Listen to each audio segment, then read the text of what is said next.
नमस्कार, मैं तान्या सिंह और आप देख रहे हैं स्वराज पोस्ट। क्या कभी आपने सोचा है कि एक स्कूल की रसोइया महिला सीधे राष्ट्रपति भवन में डिनर कर सकती हैं? बिहार के आरा की रिंकू देवी ने ये कर दिखाया है। प्रधानमंत्री आवास योजना के तहत बेहतरीन आवास निर्माण के लिए उन्हें 15 अगस्त को राष्ट्रपति द्रौपदी मुर्मू के साथ डिनर और सम्मान समारोह में आमंत्रित किया गया है। मेहनत और ईमानदारी से भरे जीवन की एक कहानी आज पूरे देश के लिए प्रेरणा बन गई है।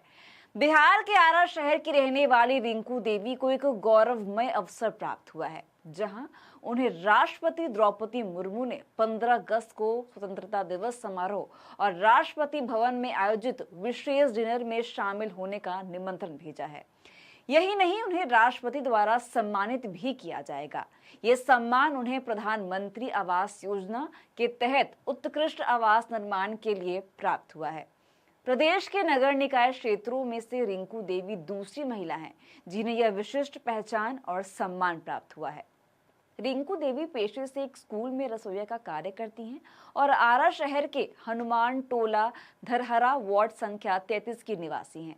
उनके पति का नाम दूधनाथ चौधरी है, लेकिन वे पारिवारिक जिम्मेदारियों में उनका विशेष सहयोग नहीं करते। रिंकू देवी ने बताया कि उन्हें यह सूचना भारतीय डाक के माध्यम से आधिकारिक रूप से प्राप्त हुई, जिसमें राष्ट्रपति भवन से आमंत्रण और सम्मान समारोह की जानकारी दी गई थी।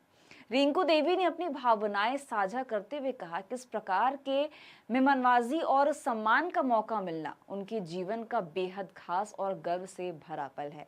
उन्होंने बताया कि उन्हें वर्ष 2020-21 में प्रधानमंत्री आवास योजना के अंतर्गत आवास निर्माण के लिए 2 लाख रुपए की सरकारी सहायता मिली थी, जिसके साथ उन्होंने थोड़ी और निजी राशि जोड़कर अपने घर का निर्माण कराया। उन्होंने पूरे नियमों और दिशा निर्देशों का पालन करते हुए आवास योजना के अंतर्गत घर का निर्माण कराया, जो अब एक उदाहरण बन गया है और इसी के चलते उन्हें यह सम्मान भी प्राप्त हो रहा है। उनका मानना है कि यदि काम ईमानदारी से और निष्ठा के साथ किया जाए तो उसका फल अवश्य मिलता है। रिंकू देवी की दिनचर्या काफी व्यस्त और मेहनत भरी है। वह प्रतिदिन सुबह 5 बजे घर से निकलती हैं और सबसे पहले घर घर जाकर झाड़ू पोछा का काम करती हैं। इसके बाद सुबह 10 बजे से दोपहर 2 बजे तक एक सरकारी स्कूल में रसोइया के रूप में कार्य करती हैं। स्कूल से लौटते समय ही वह रास्ते में 1-2 घरों में काम करती हैं और अंततः शाम 5 बजे तक अपने घर पहुंचती हैं। इतनी मेहनत और संघर्ष के बावजूद उन्होंने अपने बेटे और बेटी दोनों को 12वीं तक पढ़ाया। हालांकि आर्थिक तंगी के कारण वह उनके उच्च शिक्षा का खर्च वहन नहीं कर पा रही हैं। रिंकू देवी का जीवन संघर्षों से भरा होने के बावजूद प्रेरणादायक है। बिना पति के सहयोग के उन्होंने अकेले अपने दम पर परिवार और बच्चों की जिम्मेदारियां निभाई और अब उन्हें राष्ट्रीय स्तर पर सम्मान प्राप्त हो रहा है। यह उनके आत्मबल, परिश्रम और ईमानदारी की मिसाल है, जो कि हजारों महिलाओं के लिए प्रेरणा का स्रोत बन सकती है। राष्ट्रपति भवन से सम्मान और साथ ही डिनर में भाग लेने का आमंत्रण उनके जीवन का एक ऐतिहासिक क्षण बन गया है।